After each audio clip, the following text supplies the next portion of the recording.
I have recently been trying to wrap my head around the philosophy of Georg Friedrich Hegel, who is one of the most enigmatic and profound philosophers in the Western philosophical tradition.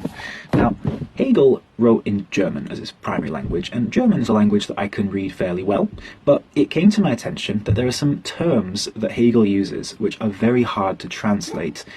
into other languages. For example, Aufhebung, which is translated into English as sublation. Now, Aufheben in German is a verb which means to pick something up, to keep something for later, and to abolish something. And so because of this contradiction between picking something up and cancelling something at the same time,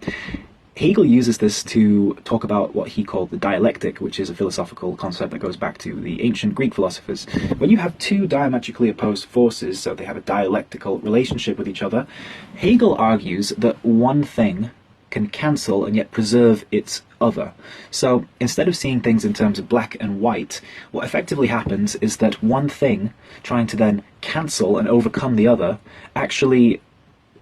preserves a part of the other. It's hard to describe, and you probably have to do some reading about this, but it goes to show how this word succinctly wraps this all up into one word, which already contains the meaning of cancelling something and keeping it for later, which doesn't exist in English. So sometimes the language that you use to write about certain things has a very big influence on what you can express,